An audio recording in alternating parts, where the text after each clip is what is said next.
परमहंसास्वादितचरणकमलचिन्मकरन्दाया भक्तजनमानसनिवासाय श्रीरामचन्द्राय यत्र यत्र रघुनाथकीर्तनं तत्र तत्र कृतमस्तकाञ्जलिं बाष्पवारि परिपूर्णलोचनं मारुतिं नमत राक्षसान्तकं सीतानाथसमारम्भां रामानन्दार्यमध्यमाम् अस्मदाचार्यपर्यन्तां वन्दे गुरुपरम्परां वन्दे गुरुपरम्परां सर्वेश्वर श्रीरघुनाथो विजयते तराम्। समाख्या निरूपणम। आज समाख्या का निरूपण कर रहे हैं। समाख्या यौगिकः शब्दः। समाख्या को यौगिक शब्द कहते हैं। यौगिक समाख्या को क्या कहते हैं? समाख्या किसे कहते हैं? यौगिक शब्द को समाख्या कहते हैं।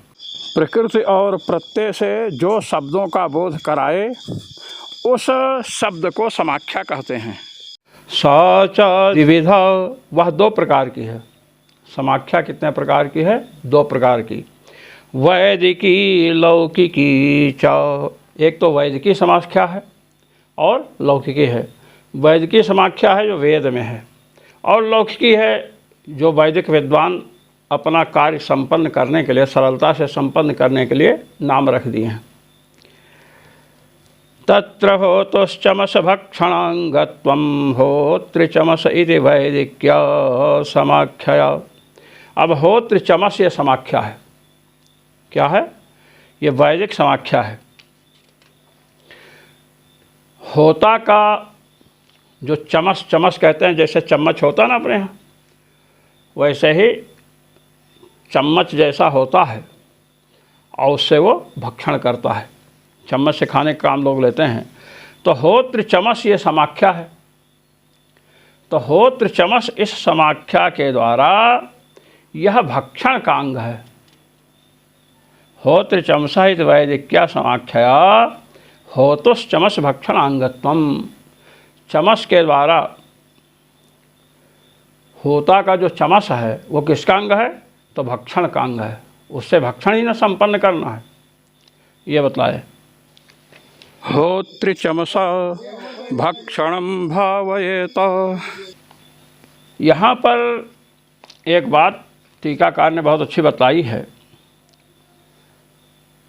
कि यौगिक शब्द को समाख्या कहते हैं और शब्द चार प्रकार के होते हैं। वैसे शब्दखंड न्याय सिद्धांत मुक्तावली में बात आई है। यहाँ पर लिखते हैं कि यौगिको रूढ़ो योग रूढ़ो यौगिक रूढ़श्चेत। ये चार शब्द हैं। यौगिक, रूढ़, योग रूढ़ और यौगिक रूढ़। अब आध्वर्यवम शब्द है, पाचक शब्द है। अध्वर्योः, अध्वर्यु शब्द है। अध्वर्योः इदम आध्यर्वयम। अध्यर्यु का ये है। जैसे ब्राह्मम हवि प्रयोग आया है। ब्रह्मा जी की हवि। किसकी हवि? ब्रह्मा जी की। ऐन्द्रम हवि, इंद्रो देवता अस्य। इंद्र हैं देवता जिसके ऐसी हवि। तो यहाँ पर ये सब क्या है? यौगिक शब्द हैं। प्रकृति और प्रत्यय। इंद्र प्रकृति है और तद्धित प्रत्यय हुआ है। अण आदि प्रत्यय होते हैं। अब यहाँ पर है आध्यर्यम अध्वर्योः इदम आध्यर्वयम। तो आध्यर्वयम शब्द यौगिक शब्द है। प्रकृति क्या है? अध्वर्यु, और प्रत्यय अण आदि प्रत्यय होंगे। पाचक यह यौगिक शब्द है। पच धातु है और णौल प्रत्यय हुआ। णौल में ऊ बचता है, णा चला जाता है, ला चला जाता है, और ऊ को योर नाकों से अक आदेश होता है, पाचक शब्द बन जाता है। णित होने से उभा को वृद्धि हो जाती है। सा एव समाख्येति चोच्यते। अब आध्यर्यवम और पाचकः ये दोनों क्या है? समाख्या हैं। यौगिक शब्द को ही समाख्या कहते हैं। ये बताया ना, समाख्या यौगिक शब्द, समाख्या यौगिक शब्द को कहते हैं। अब इन्होंने टीका में कहा है यत्र अवयवार्थ एव ज्ञायते स यौगिकः इति तन्निर्वचनम। जहाँ पर अवयव के द्वारा अर्थ की प्रतीति हो।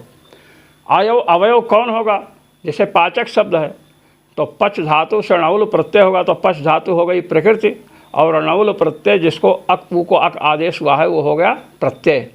तो प्रकृति और प्रत्यय, पच का अर्थ पाक है और णौल का अर्थ है कर्ता, पाक करता। तो रसोइया को कहते हैं, जो भी होगा वो पाचक कहा जाएगा, यौगिक शब्द है। ये निर्वचन किया। यो अवयव शक्ति निरपेक्षया समुदाय शक्ति व अर्थम ज्ञापयति स रूढ़। अब रूढ़ का व्याख्यान करें। रूढ़ शब्द क्या है? कहते हैं अवयव शक्ति निरपेक्षया, अवयव शक्ति का आश्रय न ले, अवयव शक्ति की अपेक्षा न रखे, समुदाय शक्ति से ही जो बोध कराए उसे रूढ़ कहते हैं। यथा गवादि शब्द,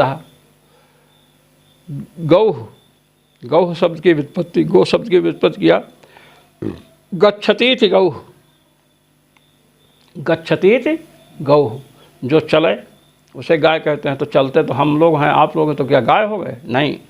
कहते हैं व्युत्पत्ति मात्रम एतत्, ये व्युत्पत्ति मात्र है, लक्षण नहीं है। नहीं तो जो नहीं चलेगी वो गाय नहीं कही जाएगी, बैठी रहेगी, और जो चलेगा वो सभी प्राणी गाय कहे जाएंगे। तो इसलिए बताया कि यहाँ पर अवयव शक्ति की अपेक्षा नहीं है, गच्छतीत इसकी अपेक्षा नहीं है। समुदाय शक्ति, समझे कि नहीं? प्रकृति और प्रत्यय, पूरे समुदाय की शक्ति। अब गौ शब्द आएंगे, गमेर डो, गम धातु से डो प्रत्यय करे, डो। अब डा की संज्ञा होगी डित्वाद अवश्याभिटेर लोप, समझे कि नहीं? तो गम धातु में जो अम है वो टी है, उसका लोप हो जाएगा और उससे मिल जाएगा गो बन जाएगा। अब उसका रूप चलाएंगे गौ गावो गावह, ये रूप चलेगा। तो ये समुदाय शक्ति से अर्थ का बोध करें, इसलिए रूढ़ शब्द है। क्या है? रूढ़। हाँ। यस्तु अवयव शक्ति विषये समुदाय शक्त्यापि प्रवर्तते सा योग रूढ़।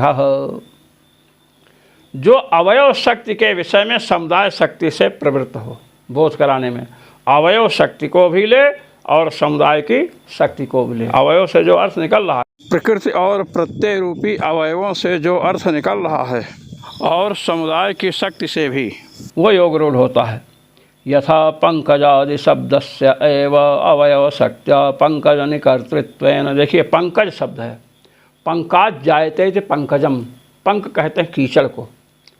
अब पंक उपद है, जन धातु से डा प्रत्यय होता है, जनेर डह, यह कौमरी का विषय है, पंकज बना। अब पंकजन कर्तृत्व इसका है, पंक से उत्पत्ति का जो करता है। तो पंक से उत्पत्ति जिसकी होती है, तो पंक से उत्पत्ति होती है कमल की। तो समुदाय अवयव शक्ति पंकजन कर्तृत्व भी कमल में दिख रहा है। अब पंकज इस समुदाय शक्ति से कमल को कमल अर्थ को ऐसे, केवल अवयव शक्ति लेंगे तो पंकजन कर्तृत्व, तो पंख से उत्पन्न होने का कर्ता तो शैवाल भी है, मछली भी पंख से उत्पन्न होती है, किंतु मछली और शैवाल को पंकज नहीं कहते हैं। इसलिए कहा कि अवयव शक्ति विशेष विषय विषये समुदाय शक्तियाँ प्रवर्तित है। अवयव शक्ति को ले करके चले, लेकिन समुदाय की शक्ति भी हो। तो समुदाय की शक्ति किस में है? केवल कमल में है। नहीं तो पंख से उत्पन्न होने वाला हो, इतना अर्थ लेंगे अवयव शक्ति से, पाचक के समान, तो मछली और शैवाल को भी कहना पड़ेगा क्या? पंकज, लेकिन उसको नहीं कहते हैं, समुदाय की शक्ति उसमें नहीं है। पंकजन कर्तृत्वेन समुदाय शक्त्या च पद्मत्वेन रूपेण पद्म बोधकत्वात्। समुदाय शक्ति से पद्मत्वेन उसका बोध कराएगी। पंकजन कर्तृत्व विशिष्ट का, पंक से उत्पन्न होने वाले का पद्मत्वेन बोध कराएगी। पद्मत्वेन बोध तो केवल पद्म का होगा, घटत्वेन बोध किसका होगा? केवल घट का होगा, संपूर्ण द्रव्यों का नहीं होगा। ऐसे यस्तु अवयव शक्ति समुदाय शक्तिभ्याम रूढ़ार्थम यौगिकार्थम च स्वातंत्रेण बोधयति सा यौगिक रूढ़ यथा उद्भिदादि शब्द। जो अवयव शक्ति और समुदाय शक्ति दोनों के द्वारा, अवयव शक्ति से यौगिक अर्थ और समुदाय शब्द से रूढ़ अर्थ को बतलावे वह यौगिक रूढ़ होता है। जैसे उद्भिदादि शब्द उत्कृष्टेण भेत्वा जायते उद्भिद, जो फोड़ करके निकले, वृक्ष तरुगुल्म इत्यादि हैं, तो फोड़ जमीन को फोड़ कर निकलते हैं। तो ये अवयव शक्ति उत्कर्षेण भेत्वा जायते, तो तरु और गुण नीचे से फोड़ कर जमीन को निकलते हैं। और उद्भिद आदि शब्द हैं, उद्भिदा यजे, तो ये वाक्य है, वैदिक वाक्य है। साचा वही बता रहे, ऊर्ध्वभेदन करते तरुगुल्मादिकं बोधयति याग विशेषमपि च। कहते हैं उद्भिद शब्द जो है, उद्भिद शब्द कहने से तरुगुल्म का तो बोध होगा ही, किंतु याग विशेष का भी, उद्भिद याग है, उद्भिद याग है, याग का नाम है, याग का भी बोध कराएगी, ये बताए। सा यौगिक शब्दात्मिका समाख्या, वो यौगिक शब्दात्मक समाख्या होगी, ये बताया। तत्र बताया ना, तत्र होतुश्चमस भक्षणांगत्वम, तत्र माने उन समाख्याओं के मध्य में दो प्रकार की समाख्या बताई गई, वैदिकी और लौकिकी। तो वैदिकी और लौकिकी इन दोनों समाख्याओं के मध्य में जो वैदिकी समाख्या है वह क्या है, होतुश्चमसा, होत्रचमसा, ये बताया ना, होत्रचमस ये समाख्या है। तो होत्रचमस इस समाख्या के द्वारा किसका अंग है वो, ये बताया, होतुश्चमसा भक्षणांगत्वम, होता चमस भक्षण का अंग है, ये बतला रहे हैं। अब इसके द्वारा क्या बतला रहे हैं, ये होतुश्चमस भक्षणांगत्वम, होतु है, क्या है, होतु, होता में चमस भक्षण की अंगता बतलाई गई। होता चमस भक्षण का अंग है, जैसे यजेत स्वर्ग कामः, स्वर्ग की कामना से याग करे, तो याग का अंग पुरुष भी है, जो पुरुष कर रहा है वो भी याग का अंग है, समझे कि नहीं। हाँ, उसी प्रकार होता चमस भक्षण का अंग है, होता जो चमस के द्वारा भक्षण करेगा उसका अंग है। देखिए, चमस भक्षणांगत्वम, चम्मच के द्वारा, चम्मच जैसे होता है, चम्मच तो नहीं वहाँ प्रयोग होता है, लेकिन वह वैदिक चम्मच ही है, समझे कि नहीं। तो चमस भक्षण का अंग, चमस जो पदार्थ है उसके भक्षण का अंग कौन हुआ, होता के, होता ही भक्षण करेगा। ये वैदिक समाख्या से होत्र चमस, इस वैदिक समाख्या से होता किसका अंग हुआ, भक्षण का अंग हुआ, चमस के द्वारा जो भक्षण करेंगे। अध्वर्योस्तत्तत्पदार्थांगत्वं लौकिक्या आध्वर्यवम् इति समाख्यया इति संक्षेपः। कहते हैं आध्वर्यवम् शब्द है, अब ये लौकिकी समाख्या है, विद्वानों ने अपना कार्य संपन्न करने के लिए अध्वर्यु। अब होता ऋग्वेद का होता है, ऋग्वेद का कौन है, होता है, इसमें आपके टीका में दिया हुआ है ये विषय। होता किसका होगा, ऋग्वेद का, और अध्वर्यु यजुर्वेद का पाठक जो है उसे क्या कहते हैं, अध्वर्यु कहते हैं। तो अध्वर्योः इदम, अध्वर्यु से संबद्ध ये है, तो आध्वर्यवम ये जो समाख्या है, तो वहाँ जो जो अंग, जो जो वस्तुएं पठित हैं उन सबका अंग कौन होगा, अध्वर्यु होगा, वही बता रहे हैं। अध्वर्योस्तत्तत्पदार्थांगत्वम आध्वर्यवम, ये जो समाख्या है उस वहाँ पर पठित जो जो वस्तुएं हैं उनका अंग कौन होगा, अध्वर्यु होगा, ये बताया। लौकिक्य आध्वर्यवम इति समाख्या अध्वर्योस्तत्तत्पदार्थांगत्वम, लौकिकी जो आध्वर्यवम ये समाख्या है, इसके द्वारा अध्वर्यु उस समाख्या के अंतर्गत पठित जितने पदार्थ हैं उनका अंग होगा। इति संक्षेपा कहे, मैंने संक्षेप से निरूपण किया है। तदेवं निरूपितानि संक्षेपतः श्रुत्यादीनि षट् प्रमाणानि। कहते हैं तदेवं कहे इस प्रकार, एवं माने इस प्रकार, तत् माने पूर्वोक्त रीति से, निरूपितानि संक्षेपतः, संक्षेप से हमने निरूपण किया है। संक्षेप से निरूपण किए तब लोगों को पसीना आ रहा है, और विस्तार से निरूपण करते तब क्या होता। क्या निरूपण किया, किम निरूपितानि, तो कहते श्रुत्यादीनि षट् प्रमाणानि निरूपितानि। श्रुति, लिंग, वाक्य, प्रकरण, स्थान और समाख्या, इन 6 प्रमाणों का हमने निरूपण किया, ये बता रहे हैं। अब आ रहा है विनियोग विधि बोधितांगानि। विनियोग विधि के द्वारा, विनियोग ने अंग और अंगी का जो संबंध है उसको बोधक, उसकी बोधक विधि विनियोग विधि है।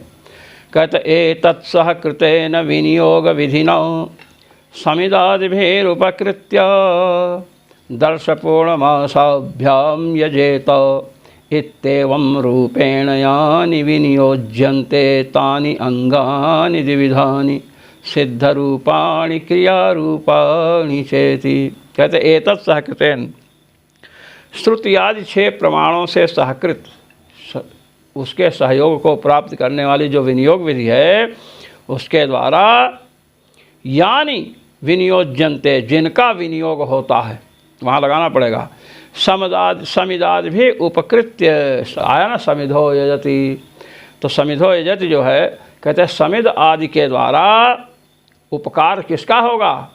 10 पूर्णमास याग का। उपकार 10 पूर्णमास याग है और उपकारक कौन है? समिध याग। समझे कि नहीं? तो समिदादि यागों से उपकार किया गया है जिसका, ऐसे 10 पूर्णमासाभ्याम जेत इत्येवं रूपेण, इस प्रकार जो विनियोग किया गया, तानि अंगानि 10 पूर्णमासाभ्याम जेत स्वर कामा, ये अंगी है। 10 पूर्णमास याग क्या है? अंगी है। अब इस 10 पूर्णमास याग का उपकारक समिध याग, पंचप्रयाज, दशानुयाज, ये सब हैं। तो ये बतला रहे हैं कि जिनका विनियोग होता है वे अंग 2 प्रकार के हैं। विनियोग विधि श्रुति आदि 6 प्रमाणों से सहकृत जो विनियोग विधि है उसके द्वारा जिनका विनियोग कराया गया, जिनमें अंगता बतलाई गई, वे अंग तानि अंगानि द्विविधानि, वे अंग 2 प्रकार के हैं। सिद्ध रूपाणि क्रिया रूपाणि च, 2 रूप है, एक तो सिद्ध रूप है, एक क्रिया रूप है। सिद्ध रूप जो स्वतः सिद्ध हैं, समझे कि नहीं? और क्रिया जैसे पंचप्रयाज आदि हैं, क्रिया रूप है, उनको तो वो साध्य हैं, क्रिया तो साध्य होती है। तत्र सिद्धानि जाति द्रव्य संख्यादीनि, कहते सिद्ध पदार्थ कौन है? कहे जाति, जैसे पशुना यजेत में पशुत्व जाति हो तो सिद्ध है। द्रव्य पशु द्रव्य है, वह भी सिद्ध है, पशु द्रव्य को बनाना तो नहीं पड़ता है। और संख्यादीन, संख्या है, संख्या भी सिद्ध है उसमें, आदि पद से और भी ले लेना। यानि च दृष्टार्थान्येव, ये सिद्ध जो पदार्थ हैं दृष्टार्थक होते हैं। ये अंग तो बनेंगे, समझे कि नहीं? लेकिन इनका दृष्टार्थान, दृष्ट अर्थः प्रयोजनम ऐसाम तानि दृष्टार्थानि, इनका प्रयोजन दृष्ट है। जैसे ब्रीहीन प्रोक्षति है, तो ब्रीह से प्रोक्षण करेंगे, प्रोक्षण से कोई दृष्ट प्रयोजन नहीं है, अदृश्य प्रयोजन है। एक संस्कार होगा, उससे अपूर्व की उत्पत्ति होगी, समझे कि नहीं? तो यहाँ पर ये जो है जाति द्रव्य संख्या आदि जो हैं सिद्ध पदार्थ हैं, इनका प्रयोजन दृष्ट है। मैं साफ सब समझ में आपको आएगा। जैसे आप देखिए, ब्रीही है, द्रव्य है, ब्रीहीन अवहंत, ब्रीही को कूट रहे हैं, तो चावल को, धान को उखल में रख करके कूटेंगे, तो दृष्ट प्रयोजन क्या है? कूटने का, अवहनन का, अवघात का दृष्ट प्रयोजन क्या है? तुषा विमोक, भूसी निकलेगी, तो भूसी दृष्ट प्रयोजन है कि नहीं? कूटने का प्रयोजन क्या है? दृष्ट है, सामने देख रहा है कि भूसी निकली। तो ये कहते हैं दृष्टार्थानि क्रिया रूपाणि च द्विविधानि, कहे क्रिया रूप जो बताए हैं अंग, वो 2 प्रकार के हैं। गुण कर्माणि प्रधान कर्माणि च, उसमें कुछ गुण कर्म है और कुछ प्रधान कर्म है। गुण कर्म, कर्म का अर्थ क्रिया है, गौण क्रिया और प्रधान क्रिया। एतान्येव सन्निपत्योपकारकाणि आरादुपकारकाणि चोच्यन्ते, इन्हीं को क्रिया रूप जो अंग बतलाए ना, पहले तो सिद्ध और साध्य भेद से 2 भेद किया अंगों का। अब उसमें क्रिया रूप जो अंग है उनमें भी एक गुण कर्म, गुण क्रिया है और एक प्रधान क्रिया है। एतानि एव माने गुण क्रिया, गुण कर्म और प्रधान कर्म, यही जो हैं सन्निपत्योपकारकाणि आराध उपकारकाणि चोच्यन्ते, इन्हीं को सन्निपत्योपकारक और आराध उपकारक कहते हैं। ये मीमांसा का पारिभाषिक शब्द है। इनको क्या कहते हैं? सन्निपत्योपकारक और आराध उपकारक। अब सन्निपत्योपकारक का स्वरूप बतला रहे हैं। सन्निपत्योपकारकाणि कर्मांग द्रव्याद्युद्देशेन विधीयमानं कर्म सन्निपत्योपकारकम यथा अवघात प्रोक्षणादि। कहते हैं कर्मांग जो द्रव्य है, कर्म का अंग जो द्रव्य है, जैसे कर्म क्या है, दर्श पूर्णमास कर्म है, दर्श पूर्णमासाभ्याम यजेत स्वर्ग कामः, दर्श पूर्णमास याग है कर्म, उसका अंग क्या हो गया, व्रीहि। तो द्रव्य कर्म हुआ दर्श पूर्णमास कर्म, उसका अंग द्रव्य कौन हो गया, व्रीहि। उसको उद्देश्य करके विधीयमान कर्म क्या है, अवघात प्रोक्षण, ये हो गया ना। तो उसको क्या कहेंगे, सन्निपत्योपकारक कर्म कहेंगे। यथा अवघात प्रोक्षण आदि, अवघात और प्रोक्षण व्रीहीन अवहंति वाक्य है, व्रीहीन प्रोक्षति वाक्य है। तो व्रीहीन अवघंत, व्रीहि को कूटे, तो जब कूटेंगे व्रीहि को तो उसका फल निकलेगा कि नहीं, क्या, तुषा विमोक भूसी निकलना। तो कर्मांग कर्म क्या है, दर्श पूर्णमासाख्य कर्म है, याग रूपी कर्म है, उसका अंग द्रव्य कौन हुआ, व्रीहि। और उसके उद्देश्य से विधीयमान कर्म क्या है, अवघात, और कूटना ही अवघात कहते हैं। तो वो कर्म क्या है, सन्निपत्योपकारक है। कर्म क्या है, दर्श पूर्णमास याग, और उसका अंग द्रव्य कौन है, व्रीहि। व्रीहि को उद्देश्य करके क्या विधान किया गया, प्रोक्षण का, प्रोक्षण का भी विधान है, व्रीहीन प्रोक्षति। तो ये प्रोक्षण कर्म क्या है, सन्निपत्योपकारक है। प्रधान कर्म का अंग जो द्रव्य हो, उसको उद्देश्य करके जिस कर्म का विधान होता है वह कर्म क्या होता है, सन्निपत्योपकारक होता है, ये बतलाया। अब ये आराध उपकारक ऐसा नहीं होगा, कर्मांग द्रव्य को उद्देश्य करके, क्योंकि ये तो सन्निपत्योपकारक है, इससे भिन्न होगा। तच्च कहते हो सन्निपत्योपकारक जो है 3 प्रकार का होता है, दृष्टार्थम अदृष्टार्थम दृष्टादृष्टार्थम चेति। दृष्टार्थ, दृष्ट प्रत्यक्ष फल है उसका, दृष्ट जिसको जो देखने में आता है। अदृष्टार्थ, अदृष्ट है अर्थ माने प्रयोजन। सन्निपत्योपकारक का एक प्रयोजन क्या है, अदृष्ट, दिखाई नहीं पड़े, अपूर्व उत्पन्न हुआ, व्रीहि का प्रोक्षण किए, अवघात से तो दृष्ट फल हुआ, भूसी निकली, आप देख लिए, लेकिन प्रोक्षण से व्रीहि में कोई स्वरूप में परिवर्तन हुआ नहीं। तो प्रोक्षण से अदृष्ट जो अपूर्व उत्पन्न होगा, जब प्रोक्षण करके व्रीहि से पुरोडास इत्यादि बनाएंगे तभी ना अपूर्व उत्पन्न होगा, उसके बिना नहीं होगा। अपूर्व दृष्ट है नहीं, अदृष्टार्थ हो गया। तच्चादृष्टार्थम अदृष्टार्थम दृष्टादृष्टार्थम चेति तत्र दृष्टार्थम अवघातादि। दृष्टार्थ, दृष्ट अर्थ कौन हुआ, अवघात, व्रीहीन अवहंत, व्रीहि को कूटे तो भूसी निकली, ये दृष्ट प्रयोजन है। अदृष्टार्थम प्रोक्षण आदि, व्रीहीन प्रोक्षत, व्रीहि का प्रोक्षण किया, प्रोक्षण करने से व्रीहि में कोई दृष्ट फल तो दिखा नहीं, लेकिन उससे उस व्रीहि से जब याग करेंगे, पुरोडास आदि बनाएंगे तो क्या होगा, अदृष्ट फल होगा, अपूर्व की उत्पत्ति। आया था ना, प्रोक्षणेन व्रीहि अपूर्वम भावयेत, तो पहले आई है बात, प्रोक्षण से व्रीहिजन्य अपूर्व को उत्पन्न करे। दृष्टादृष्टार्थम पशुपुरोडासादि। अब दृष्ट और अदृष्ट दोनों प्रयोजन, दृष्ट भी प्रयोजन है, दिखाई भी पड़े, और अदृष्ट भी प्रयोजन है। पशुपुरोडास, पशुपुरोडास है। तद्धि द्रव्यत्यागांसेनैव अदृष्टम देवतोद्देशेन च देवता स्मरणम दृष्टम करोति। तद्धि, तद्धि माने पशु और पुरोडासादि, पहले आया ना दृष्टादृष्टार्थम पशु पुरोडासादि। अब तत्शब्द से उसी को लेंगे, पशु पुरोडास को, क्योंकि बुद्धि विषयत्वोपलक्षित तत्त धर्मावच्छिन्ने तदादि नाम शक्ति है। बुद्धि का जो विषय है, बुद्धि विषयता से उपलक्षित जो वस्तुएं हैं उन्हीं में तदादि की शक्ति होती है। देवदत्त आगतः तस्मै मोदकम देह, देवदत्त आया, उसे मोदक दीजिए, लड्डू दीजिए, तो तस्मै मोदकम देह तत्शब्द है। तत्शब्द से किसको लेंगे, जो देवदत्त का पहले कथन किया उसी लेंगे। तो यहाँ दृष्टादृष्टार्थम पशु पुरोडासादि, दृष्ट और अदृष्ट दोनों प्रयोजन किसका है, पशु और पुरोडास का है। ते सन्निपत्योपकारक अंग है। तत्थि माने पशु और पुरोडास, ये दोनों द्रव्यत्याग। अब ये दृष्टार्थक और अदृष्टार्थक कैसे हैं, दृष्ट प्रयोजन का कैसे है और अदृष्ट प्रयोजन कैसा है, उसे बता रहे हैं। द्रव्यत्यागांसे नैव अदृष्टम, जब पुरोडासादि का याग में प्रक्षेप करेंगे देवता का स्मरण करके, तो उससे एक अपूर्व उत्पन्न होगा।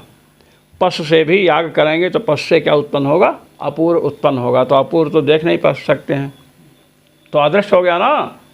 अपूर्व की उत्पत्ति होगी, अपूर्व अदृष्ट है। और देवतोद्देश्येन च देवता स्मरणम, अब देवता को उद्देश्य करके पशु से जो याग करेंगे या पुरोडास से जो करेंगे, देवता का उद्देश्य करके ही ना हरि प्रक्षेप करेंगे। है हृदयाद अग्रे अवद्यति, हृदय के अग्रभाग का उदान करेंगे, प्रक्षेप करेंगे, देवता का स्मरण करेंगे नहीं। तो कहते हैं कि अपूर्व की जो उत्पत्ति होगी, जिसे पुण्य कहते हैं हिंदी में, तो अदृष्ट है, देखा नहीं जा सकता है। किंतु उस समय देवता के उद्देश्य से जब प्रक्षेप करेंगे आहुति रूप में, तो महाराज देवता का तो स्मरण करेंगे। अब बोल रहे हैं इंद्राय स्वाहा, अब स्मरण करें वृत्रासुर का, स्मरण किसका करें? वृत्रासुर का। तब ये नहीं चलेगा। आहुति का प्रक्षेपण जब करेंगे तो जिस देवता के उद्देश्य से प्रक्षेपण करें उस देवता का स्मरण होना चाहिए, समझे कि नहीं? और आहुतियों में बड़ी बड़ी समस्याएं भी खड़ी होती हैं, समझे कि नहीं? आहुति दे रहे हैं और जब राक्षस विघ्न करेंगे तो उस समय याज्ञिकों को पता चलता है, समझे? याज्ञिकों को पता चलता है कि ये विघ्न कर रहे हैं, तो वो कुश मुष्टि लेकर के उससे ऐसे करते हैं। और हम लोग नर्मदा तट पर से तो आहुति डालते थे रोज। तो एक दिन मंदिर में गए रात को, तो हमको हनुमान जी के मंदिर में एक आवाज़ सुनाई पड़ी कि मेरे नाम की आहुति दूसरा कैसे ले सकता है। तो मैं नहीं समझा कि इसका क्या प्रयोजन है, कोई संगति नहीं है। भाई हम तो धूप दिखा रहे हैं, पाठ कर रहे हैं, तो मेरे नाम की आहुति दूसरा कैसे ले सकता है, इसका क्या यहाँ पर क्या औचित्य है। खैर हमने सोचा चलो कोई बात नहीं। अब दूसरे दिन जब आहुति घृत की डालना शुरू किया तो मैंने देखा कि एक जीभ आई इतनी बड़ी, और आहुति डाल रहे हैं तो उसी पर पड़ रहा है, जीभ पर आहुति पड़ रही। तो मेरा मन बड़ा खिन्न हुआ और हमने कहा कि बंद कर देना चाहिए। जैसे मन में ये बात आई, हनुमान जी के नाम की आहुति थी, तब मुझे स्मरण हुआ मेरे नाम की आहुति दूसरा कैसे ले सकता है। पहले मैंने 24 घंटा पहले या 20 घंटा पहले, अरे हमने कहा कोई नहीं ले सकता है तो मिथ्या है, डालते रहो, समझे ना? तो देवता सुरक्षा करनी होती है। नियम संध्या गायत्री हो, भजन साधन जो भी हो, ये जो हम करते हैं या कोई करता है तो यही देवता का अनुग्रह है, समझे कि नहीं? ब्रह्मा जी जब तपस्या किए हजारों वर्ष की और भगवान प्रकट हुए, ये श्रीमद् भागवत महापुराण की चर्चा है, और ब्रह्मा जी से हाथ मिलाया, उनको शक्ति दिया। तो ब्रह्मा जी ने कहा कि प्रभु आपकी कृपा हमारे ऊपर बनी रहे, आपका अनुग्रह हमारे ऊपर बना रहे। तो भगवान ने एक बात कही, यद्वा तपसि ते निष्ठा सा एष मद अनुग्रह, तुम्हारी जो तप में निष्ठा थी 1000 वर्ष पर्यंत एक साथ अनवरत लगे रहे, यही मेरा अनुग्रह है। ब्रह्मा जी से कह रहे भगवान, ये अनुग्रह नहीं कि आपके मुंह में लाके लड्डू मैं रख दूं, ये अनुग्रह नहीं है। अनुग्रह क्या है? यद्वा तपसि ते निष्ठा स एष मद अनुग्रह, तप में जो आपकी निष्ठा है यही मेरा अनुग्रह है। अध्यापन में निष्ठा, अध्ययन में निष्ठा, संध्या गायत्री में निष्ठा, महापुरुषों की सेवा करने में, गुरुजनों की सेवा करने में निष्ठा, समाज में निष्काम भाव से सेवा करने की जो निष्ठा है ना, यही भगवान का अनुग्रह है। ये तो हनुमान जी महाराज ने अनुग्रह किया, तब ना वो दूसरे दिन आहुति पड़ी, और नहीं तो जीभ देख करके मैं समझता कि तो राक्षस के जीभ में जा रहा है तो मैं बंद कर देता, अगर संकेत नहीं होता। तो इस प्रकार देवता लोग अनुग्रह करते हैं, वह नियम खंडित ना हो जाए। हम तो छोड़ देते, राक्षस को क्यों देना, किंतु पहले ही संकेत कर दिया हमारे नाम की आहुति दूसरा कैसे ले सकता है। तो किसी की भजन साधन में, सत्कर्म में निष्ठा है तो वो देवता का अनुग्रह है, मूर्तिमान अनुग्रह यही है। इसलिए अयोध्या में एक महाराज जी थे, श्री शास्त्री जी महाराज, उनके श्वास श्वास से नाम जप होता था। वो कहते थे कि भजन साधन करने के उपरांत जब पूर्ण हो जाए, तब जिस देवता की साधना कर रहे हैं, उस देवता से प्रार्थना करनी चाहिए कि प्रभु आपकी कृपा से आज पूर्ण हुआ, आगे भी आप पूर्ण करवाइएगा, ये हम चाहते हैं। अबे नहीं हम एक माला गायत्री जपे, हमें 108 दाने की जब गायत्री जपे 300 दाने और 300 हमारी कामना पूर्ण कर दो, ये नहीं, ये गड़बड़ है। जिस दिन से शुरू हो जाए समझो भजन साधन बिगड़ने वाला है, छूटने वाला है। ते बतला रहे हैं यदवा तपस्ते निष्ठा सा ये समद अनुग्रह, तप में जो तुम्हारी निष्ठा यही मेरा अनुग्रह है। तो जो भी आजकल सनातन धर्म से संबद्ध लोग कार्य करें वो देवता का अनुग्रह है, वही अनुग्रह है। इस विषम परिस्थिति में भीषण युग में भी सनातन धर्म संबंधी कार्य कर रहे हैं। ते बतला रहे हैं यहाँ पर कि देवतोद्देशेन चा, द्रव्य त्याग जब करेंगे आप तो द्रव्य त्याग अंश में क्या है, अदृष्ट है, अदृष्ट होगा द्रव्य त्याग करने से। और द्रव्य त्याग जब करेंगे तो देवता का स्मरण करेंगे। आहुति जब हम देंगे जिस देवता इंद्राय स्वाहा, तो हमें इंद्र का स्मरण होना चाहिए। देवतोद्देशेन च देवता स्मरणम दृष्टम करोति, दृष्टम प्रयोजनम करोति बोधयति, यह दृष्ट प्रयोजन है। द्रव्य और देवता और संख्या जाति सबको बताया ना कि ये क्या है, सन्निपत्योपकारक अंग हैं। यहाँ पर सन्निपत्योपकारक के 3 प्रयोजन बताए, दृष्ट, दृष्ट अदृष्ट और दृष्टादृष्ट। दृष्ट प्रयोजन क्या है, व्रीहीन अवघंत, व्रीहीन प्रोक्षत में अवघात और प्रोक्षण। अवघात तुषा विमोक भूसी निकलती है, प्रोक्षण का प्रयोजन अदृष्ट है, व्रीहिजन्य अपूर्व को उत्पन्न करेगा। दृष्टादृष्ट प्रयोजन पशु और पुरोडास का, पशु याग होगा, पुरोडास होगा, हृदय के अग्रभाग का उदान करके आहुति देंगे, पुरोडास की आहुति देंगे तो देवता के लिए देंगे तो उससे अपूर्व उत्पन्न हो गया, अदृष्ट प्रयोजन हो गया। और दृष्ट प्रयोजन क्या है कि देवता का स्मरण करेंगे। अब देवता का स्मरण किए बिना ही जो है स्वाहा स्वाहा कर रहे हैं तो फिर उसका दृष्ट प्रयोजन तो नहीं रहेगा। अब देवता का स्मरण होता है, अगर भगवान का सतत स्मरण ही ब्रह्म विद्या है तो देवता का स्मरण होने से ब्रह्म विद्या के समान हो जाएगा। ये देवता का स्मरण नहीं करके हमारा ये काम सिद्ध हो जाए, हमारा ये काम सिद्ध हो गया, 10 दिन हुआ अभी नहीं सिद्ध हुआ, ये सब होता है, ये गड़बड़ है। ये सन्निपत्योपकारक बतलाया। अब आराध उपकारकाणी, आराध उपकारक बतला रहे हैं। ये मीमांसा का ये विषय है, सन्निपत्य उपकारक आराध उपकारक पूछ लो तो बता नहीं पाते हैं, बड़े बड़े मीमांसक बने बैठे हैं। द्रव्यादि अनुद्देश्य केवलम विधीयमानम कर्म आराध उपकारकम यथा प्रयाजादि। कहते हैं द्रव्यादि अनुद्देश्य, द्रव्य आदि को उद्देश्य ना बनावे, केवल विधीयमान कर्म है। द्रव्यादि को उद्देश्य किए बिना ही कर्म का विधान कर दिया। जैसे समिधो यजति, तो समिधो समिध यागम कुर्यात। अब समिध यागम कुर्यात द्रव्यादि को उद्देश्य नहीं बनाया।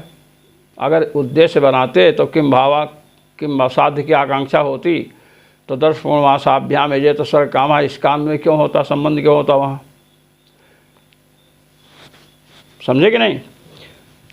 तो वही बता रहे हैं द्रव्यादि अनुद्देश्य, द्रव्य आदि से गुण कर्म सब ले लीजिए, इनको उद्देश्य किए बिना केवलम विधीयमानम कर्म, केवल विधीयमान कर्म हो, केवल कर्म का विधान जहाँ होता है वो आराध उपकारक कर्म होता है।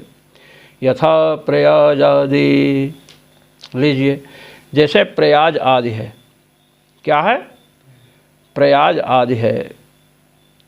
पंच प्रयाज, 5 प्रकार के प्रयाज होते हैं। तो जो समिधो यजति तनुनुपातम यजति इत्यादि आया है पंच प्रयाज, तो पंच प्रयाज को पहले बताए थे, पंच प्रयाज को उपकार की आकांक्षा हुई। प्रयाजाद भी किम भावयेत, समिधाद भी किम भावयेत, तब 10 पूर्णमास याग जो है साध्यत्वेन अन्वित हुआ था। समिधाद भी 10 पूर्णमास यागम भावयेत, 10 पूर्णमास याग को संपन्न करे। तो पंच प्रयाज, प्रयाज का जब अनुष्ठान करेंगे तभी 10 पूर्णमास याग से अपूर्व उत्पन्न होगा, उसे परमापूर्व कहते हैं। अंगापूर्व, अंगों से जो अपूर्व उत्पन्न होगा उसे अंगापूर्व कहते हैं। जैसे व्रीहीन प्रोक्षति, प्रोक्षण संस्कार से एक अपूर्व उत्पन्न हुआ, प्रोक्षणेन व्रीहि अपूर्वम भावेत, व्रीहिजन्य पूर्व, तो वो एक अपूर्व हुआ, अंगापूर्व है। और एक परमापूर्व होता है। क्या होता है? परमापूर्व। परमापूर्व उसे कहते हैं जिसके बाद फल मिलने वाला हो, उससे फल मिलता है। अंगापूर्व से फल नहीं मिलता है। फलजनक कर्म सांग होता है, संपूर्ण होता है।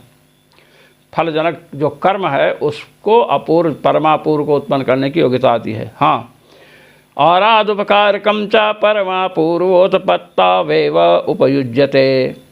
आराध उपकारक जो कर्म है परमापूर्वोत्पत्तौ, परमापूर्व की उत्पत्ति में ही एव उपयुज्यते, परमापूर्व की उत्पत्ति में ही यह उपयुक्त होता है। कौन? आराध उपकारक। और सन्निपत्योपकारक अंगापूर्व को। सन्निपत्योपकारकं तो द्रव्य देवता संस्कार द्वारा यागस्वरूपेपि उपयुज्यते। कहते हैं सन्निपत्योपकारक, परमापूर्व की उत्पत्ति में सहायक कौन हुआ? आराध उपकारक। और सन्निपत्योपकारक द्रव्य देवता संस्कार द्वारा, द्रव्य और देवता, द्रव्य का संस्कार, व्रीहि रूपी द्रव्य का संस्कार हुआ प्रोक्षण के द्वारा। और देवता संस्कार, देवता का भी संस्कार होता है। अब इसमें कई ऐसे अंग हैं। देवता का स्मरण किया तो स्मरण संस्कार से विशिष्ट हो गया। तो द्रव्य देवता संस्कार, द्रव्य को जो सन्निपत्योपकारक है, जैसे प्रोक्षण हुआ, अवघात हुआ, तो सन्निपत्योपकारक जो है द्रव्य देवता का संस्कार किया, द्रव्य का संस्कार हुआ, देवता का संस्कार हुआ, उसके द्वारा याग स्वरूप में इसका उपयोग है। जब व्रीहि का प्रोक्षण होगा तब व्रीहि से एक अपूर्व उत्पन्न होगा और व्रीहि से बने पुरोडास द्वारा हवि प्रक्षेप होगा तो याग के स्वरूप की भी निष्पत्ति होगी। यही याग के स्वरूप में इसका उपयोग है, सन्निपत्योपकारक का। और उसके बाद जो 10 पूर्णमास याग है उससे परमापूर्व उत्पन्न होगा।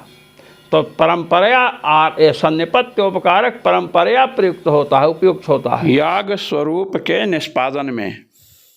और आराध उपकारक साक्षात, ये इदमेव च याग स्वरूपे, याग स्वरूप में भी उपयुक्त हुआ। यदि द्रव्य देवता का, द्रव्य का संस्कार नहीं हुआ, व्रीहि का संस्कार नहीं हुआ, तो उससे पुरोडास बनाएंगे तो उससे अपूर्व उत्पन्न नहीं होगा, याग स्वरूप की निष्पत्ति नहीं होगी। ये बता रहे हैं। इदमेव च आश्रयी कर्म इत्युच्यते। इसी को आश्रयी कर्म भी कहते हैं। क्या है? आश्रयी कर्म। क्योंकि सन्निपत्योपकारक जिसे प्रोक्षण हुआ, अवघात हुआ, तो अवघात किसके आश्रित है? तंडुल के। तंडुल जो है जिसका भूसी निकलता उसी के आश्रित है, उसी पर न मारेंगे, कूटेंगे। और प्रोक्षण किसका करेंगे? व्रीहि का। तो प्रोक्षण का आश्रय कौन हुआ? व्रीहि हुआ। तो ये कह रहे हैं इदमेव च आश्रयी कर्म उच्यते, आश्रयी कर्म इत्युच्यते। आश्रय वाला, आश्रय माने आश्रय वाला। ये सन्निपत्योपकारक जिसे अवघात है, प्रोक्षण है, ये आश्रयी कर्म है, माने आश्रय वाले, इनका कोई न कोई आश्रय होता है। तदेवं निरूपितः संक्षेपतो विनियोग विधि। लौघाक्ष भास्कर जी महाराज कह रहे हैं कि इस प्रकार हमने संक्षेप से विनियोग विधि का निरूपण किया है। अब आगे आएगी प्रयोग विधि। प्रयोग विधि का पाठ बाद में होगा। ओम पूर्णमदः पूर्णमिदं पूर्णात् पूर्णमुदच्यते पूर्णस्य पूर्णमादाय पूर्णमेवावशिष्यते। ओम शांति शांति शांति।